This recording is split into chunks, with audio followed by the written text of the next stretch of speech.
I know, been MIA for a little while and I've got some explaining to do. As you can see, we're already working. So, here's the skinny.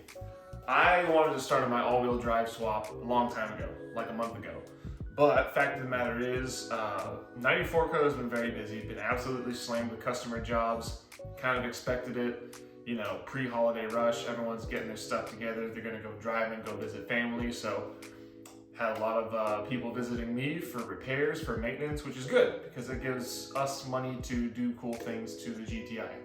Number two, I have a toddler. On Thanksgiving, he turned 16 months old, and I just am, quite frankly, treading water with that little guy. He is keeping me busy lately, but it's been a lot of fun. His personality's starting to come out more. He's learning how to talk and use more words, so that's a lot of fun. And three, just kind of been struggling to find motivation, to be quite honest, because I've been so overwhelmed with everything else. So, what is going on with the car now? Well, first up, as you saw in our last video when we took it to Back of the Dragon, we needed brakes. So in this episode, we've got a massive brake kit that we're gonna toss on the car. And number two, I wanted to do the all-wheel drive swap in a whole weekend, but again, super busy life, 16-month-old things, probably not gonna happen in a weekend.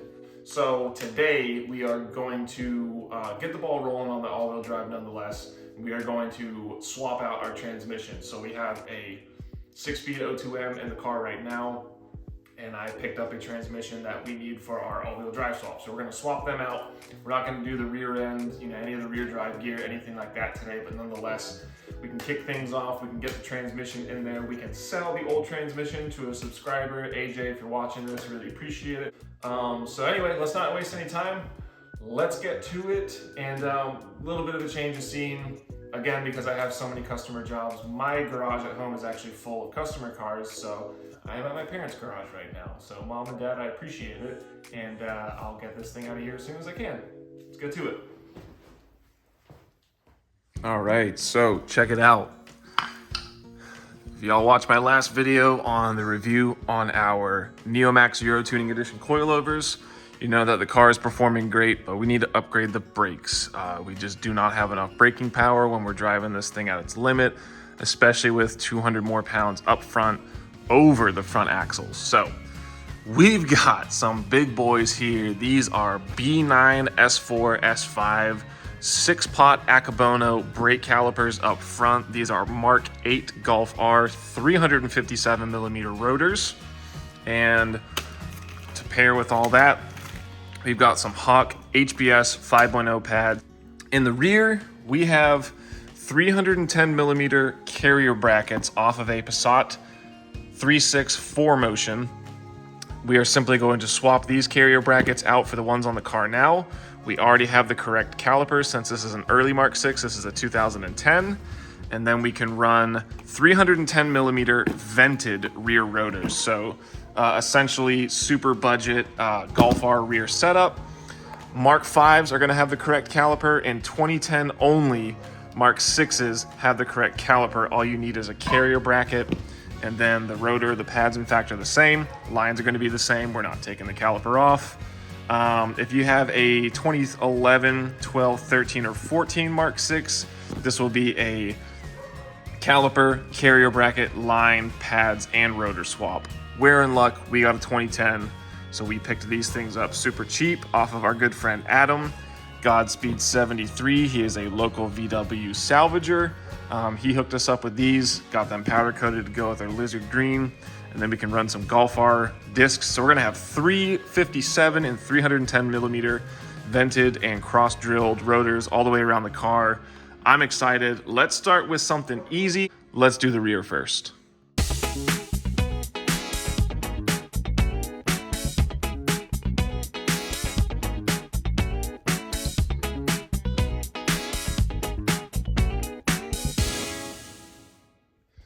Real quick, before I install these, I'll kind of show you the difference. So both of these are for the same caliper. This is the stock 286mm carrier bracket, and this is the Passat 3.6 4Motion 312mm bracket. So you can see, it just spaces it out further, and then we can bolt up the 310mm rotor. Simple as that. No need to change the caliper, no need to change the lines, no need to change the pads, just a bracket and a rotor. So I'm midway through this job, figured I would show you guys a quick comparison. So this is a 312 millimeter rotors. This is the stock size for the GTI, which is what's really cool about that Boxster kit, is that it utilizes a stock size rotor. And here's what we're upsizing to. So 312 to 356, it's a pretty big difference. There's a little side-by-side comparison. I mean, it's crazy. Crazy, crazy. I'm gonna put y'all on the time lapse, and I'll kind of, once I get everything bolted up, I'll kind of walk you through what all this takes. But all this stuff is super simple, very straightforward. You know, what I really like about the Killer Brake setup is that it's, you know, once you get your caliper, it's literally just an adapter bracket, and then it's all OEM parts for the rest of the stuff. So I got S5 calipers, so I'm using S5 pads, Mark 8R rotors, Mark 4 R32 lines. Got the pads in here, got this thing ready to go onto the car, so let's get to it.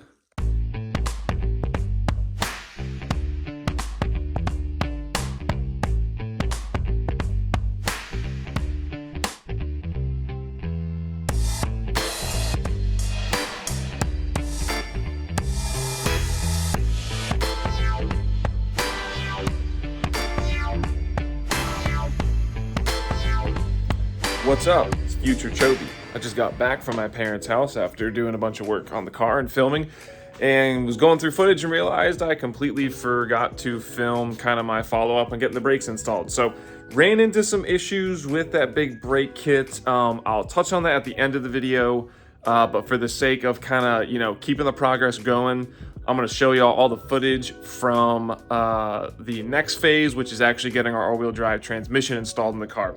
But one thing that I did forget to mention, Euro Tuning, once again, coming in clutch. They sent us all the parts for that big brake kit. So once again, y'all, Euro Tuning, they're an amazing family-owned, enthusiast-led company down in Tampa, Florida. They sell all kinds of OEM and aftermarket performance, you name it. They got it. If you've got a European car, they are the go-to company. That is where you need to be buying all of your parts. So huge thank you to Euro Tuning once again for coming in clutch, sending us all those components for a big brake kit. If y'all are interested in doing this upgrade to your Mark 5, Mark 6, Mark 7, I will leave a link down below for all the parts that I used, all the stuff from Euro Tuning, and there were a couple other components that I got for this kit that I had to get from some other vendors, but I will leave a link down below for all the parts that I used. And once again, please go show Euro Tuning some love. They are pretty much the sole reason why I'm able to do all this cool stuff to my car. So to Justin and Colin, the whole crew down at Euro Tuning, y'all are the best. I really appreciate you. I really cannot state this enough. So honored and so humbled that y'all want to work with me. So I cannot wait to get this car finally rocking and rolling and back on the road. But in the meantime, here's the footage from getting our transmission in. All right, y'all. So this is the transmission that we need to achieve all-wheel drive. What is this? This is a Mark 4 R32 6-speed O2M. So as you can see there's the bevel box. It is, in fact, a manual. Huge shout out to James. James, you know who you are if you're watching. Really appreciate it. It was so nice to finally meet you and be able to shake your hand after what I feel like was like a month, 2 months of chatting online. So James was a big help. This actually came from Fred at United Motorsport. James traveled up there, picked this up for me, met me in Virginia, bought a set of wheels for me. It was a whole ordeal, but nonetheless, James, thank you so much for helping us get this into our hands. So this is a Mark 4 R32 6-speed. This is a European one. This came from Europe. To be quite honest, I'm just kind of going off of word of mouth, but apparently the input shaft bearing design is a little bit stronger on this transmission. So I cleaned this thing up and sprayed it with some SEM self-etching primer, and then I hit it with, I'll put a picture here, but I saw their ads on Facebook like crazy, so I guess it kind of worked on me, but Cast Blast from Eastwood, I think. Maybe not Eastwood. Seymour, from Seymour Paints. And it's just like this nice kind of light gray, kind of medium silver finish.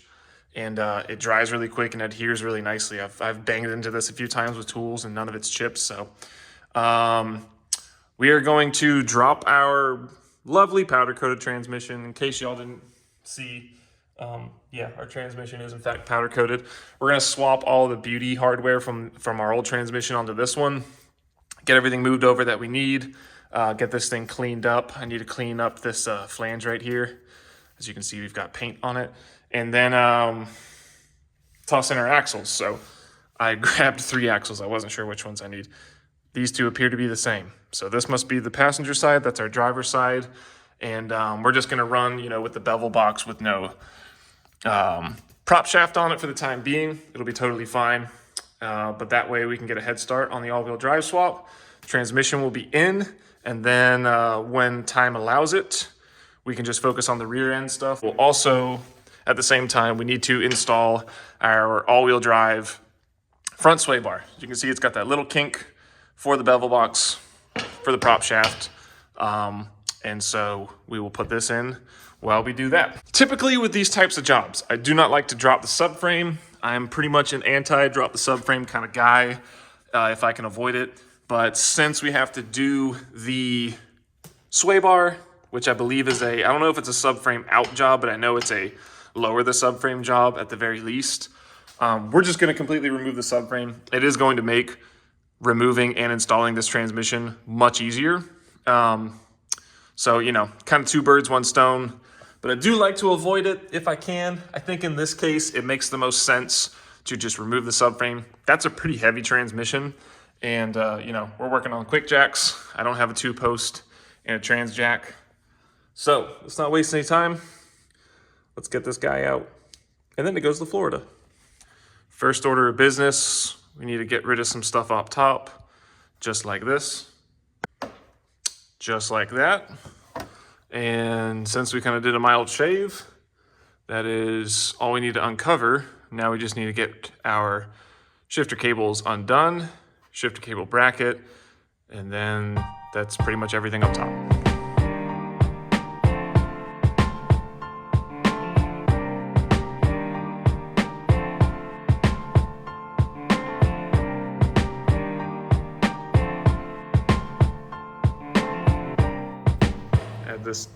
Add this to the list of stuff I forgot I did. Solid shifter cable bracket bushings. That is a mouthful. I forgot I had these in there. This stuff's unhooked. Now before we get any further, let's cut power and get our starter off. Starter is out. Got the ground cables loose and out the way. Now we can get our axles out and start undoing some bell housing bolts.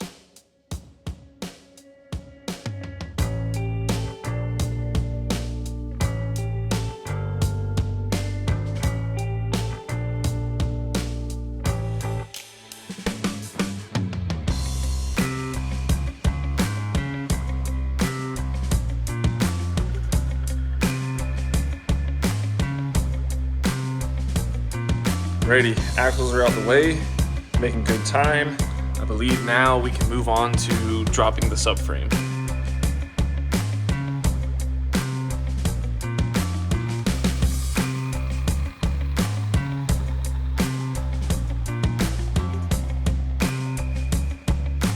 Alright, subframe's out. I got hung up on the, there's a little bracket that was actually bolted in. And you can see I ended up snapping it, but it's just a wiring bracket for the power steering rack. No big deal. Had I known that was bolted in, could have gotten it out sooner, but got this dropped in about 5 minutes. And so now we can swap out our subframe and transfer over our end links as well. Finally warming up, so I'll bring y'all outside for this one. Get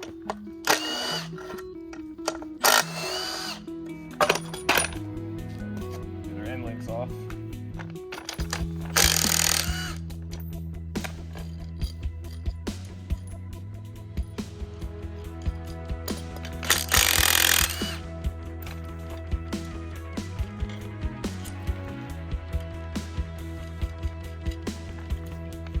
Go. Stage it this way. Maybe I can get underneath.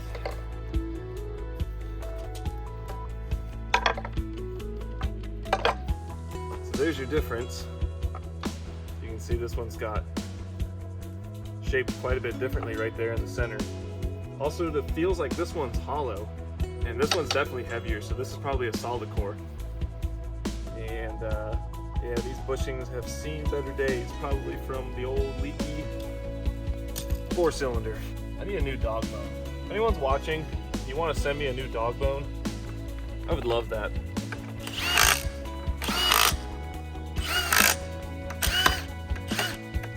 Ah!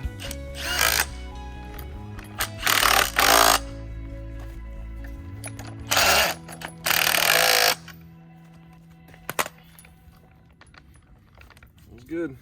So with everything out of the way, literally, we can start to undo the bell housing bolts, and then she ought to just come right out. Bye-bye fancy transmission. Also opened up the door so we got some better light now that it's warmer out.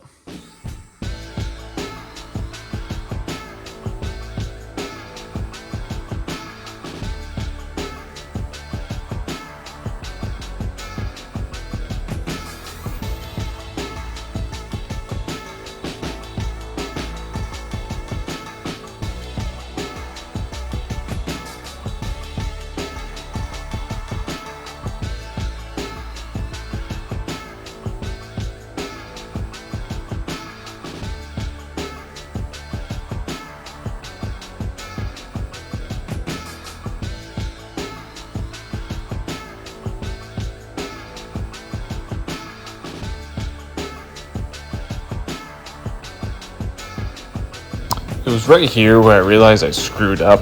As you can see, the jack fell out from underneath the transmission, and so this transmission came tumbling down directly onto me, and it hurt a lot. So please be more careful than I was and maybe get an actual transmission jack. Yeah, that could have been a lot worse than it was. It was very dangerous, so please don't do that. Well, I got it out. There it is. It fell on me. I don't know if that really came through on the time lapse. I'll try and slow it down, but it fell on me. But I kind of caught it last second. Didn't hurt myself too bad. But yeah, transmission's out. And I don't know, maybe been at this casualty for like 2 hours. So we're making good time. I'm gonna take a break, calm down, because that really could have been a lot worse. And then we're gonna get this big honker in there. Had to pause from wrenching and drive about an hour south because oversight on my end. The input shaft seal on that transmission was bad, and I'm impatient. I don't feel like ordering one and paying for shipping and waiting for it to arrive. So drove to Huntersville, picked up what we needed. There's your part number. I called so many dealers that I have this part number memorized. So drive an hour back home and slap this transmission in. We are back in the garage. I have already removed the input shaft seal. And so now to install this one, I think you just do this.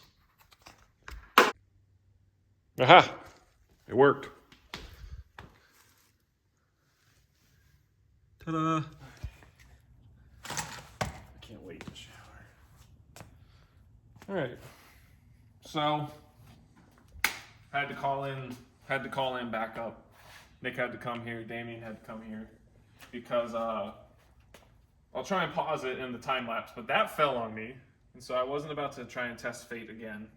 So the three of us kind of monkey wrenched this thing in here. But look, we have an all-wheel drive transmission. It look. Oh, my bad. It's really dark and it just looks like a transmission. But anyway, hold on. I have a light. So I'm gonna just continue to nut and bolt things until dinner's ready, because my lovely mom is cooking everyone dinner. Yep, still looks like a transmission. But I got like odds and ends to bolt back in. The starter's gotta go in. Gotta route all the power wires and stuff again. This is a junk throw out bearing, but I use it to plug the clutch line, the bleeder block. So anyway, figured I'd do a little walk around with the car. This is as done basically as it needs to be. We don't have anything underneath the car anymore. I still got to bolt the subframe in, but that's simple stuff. Let's see if this will come into play. So what I would love to do is show you my awesome big brakes with wheels on them but they don't fit. The RS2s don't fit. The silver RS2s, as a matter of fact, I've already swapped tires on them. They're on the wagon now. But I tested my RS2s on a customer's S5, which is what these calipers are, and didn't account or didn't think that the rotor offset on an S5 is different than that on a Mark 6. So we have new wheels on the way. Y'all will see those on the next upload. But this is it. We've got an all-wheel drive transmission in the car. And so, you know, we can drive around with no prop shaft. It's fine. I have the all-wheel drive axles, the shorter passenger one. I think the driver one's the same. But it'll be a while before y'all get to see this thing driving with four wheels spinning. But nonetheless, I wanted to get some content out. Bummer about the wheels, but Euro Tuning has hooked us up with a really nice set of wheels that are a little more motorsport, track-oriented. Definitely going to fit the build, I think, a lot better than the BBSs. But RS2s were sick. One of my favorite wheels, but I didn't get rid of them. They're just on the wagon now. So that's going to do it. I'm going to continue to nut and bolt things while I punch my brother in the face.